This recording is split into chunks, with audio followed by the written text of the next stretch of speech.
Welcome to ICEF Monitor's weekly news roundup, keeping you up to date with all the latest trends and developments in our sector. I'm Lucinda Bowden, and here are this week's top stories.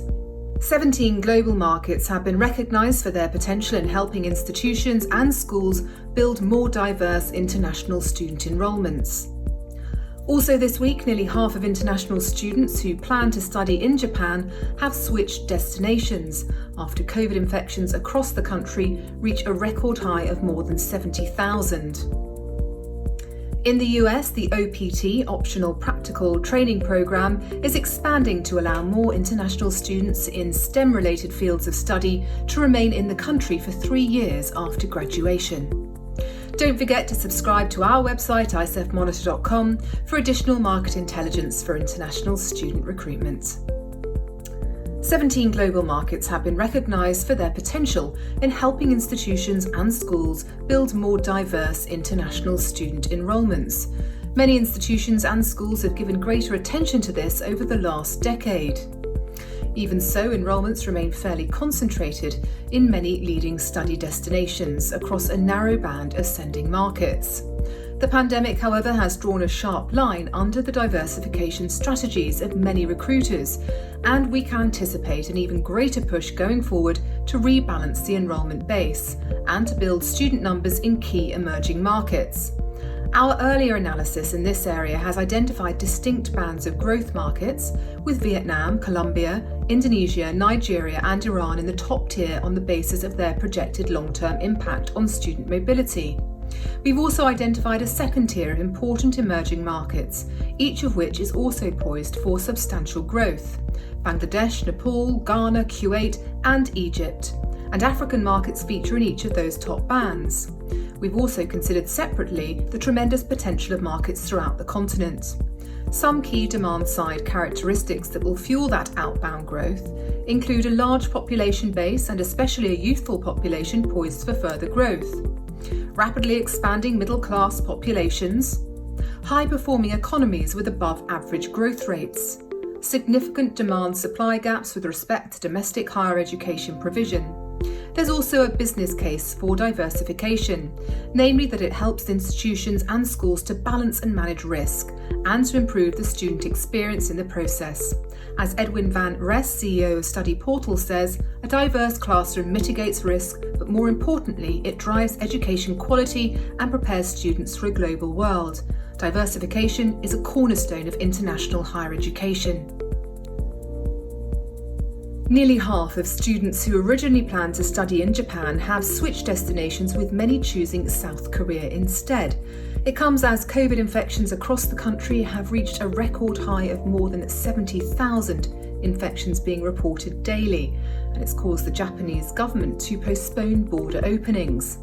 At this time of recording, only 87 international students are being permitted entry into Japan this February, and they have been selected for entry because they're scheduled to graduate within the year. However, this small number represents a tiny fraction of the estimated 147,000 students who've been waiting to return to Japan for their studies.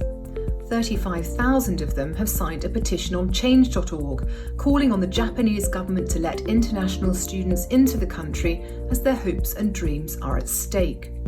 David Rossi, the owner of the agency Go World and founder of the site educationisnottourism.com, said this is only 0.06% of the total number of students waiting to enter the country, some of them for 2 years. Disappointment is growing. Mr. Rossi launched an online survey in January, and among more than 3,000 international students who took part from 101 countries, more than half of those surveyed said their mental health has significantly declined, and a quarter said it has slightly declined as a result of their inability to enter Japan for their studies. 1/3 have experienced financial distress, and many have not been able to progress in their education.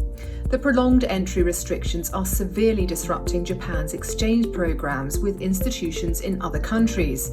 While Japan has still sent small numbers of students out of the country for exchange, some major Japanese universities, such as the University of Tokyo, received no students last fall. In the US, the OPT Optional Practical Training Programme is expanding to allow more international students in STEM-related fields of study to remain in the country for 3 years after graduation. The new push on opening work and immigration opportunities for STEM students comes as concerns are mounting in the US about China's rapid progress in nurturing STEM talent. Accordingly, 22 new STEM-related fields of study have been added to the programme. In addition, an early career STEM research initiative has been announced. The US Department of State's Bureau of Educational and Cultural Affairs is announcing an early STEM research initiative to facilitate non-immigrant exchange visitors coming to the United States to engage in STEM research through research, training or educational exchange visitor programs with host organisations including businesses. The government is also working to make it easier for STEM graduates and other non-immigrants to remain in the US on an 01A visa, reserved for people with extraordinary ability in certain areas. Traditionally, securing a green card is no easy feat for most applicants and usually requires employer sponsorship unless applicants are awarded a national interest waiver. Now, effective immediately, foreigners with exceptional STEM talents and skills are priorities for securing a national interest waiver to gain their green card. Well, that's your weekly news roundup from all of us here at ICEF Monitor. Thank you for watching, and don't forget to subscribe to stay up to date with all the latest industry trends and developments in the student recruitment sector.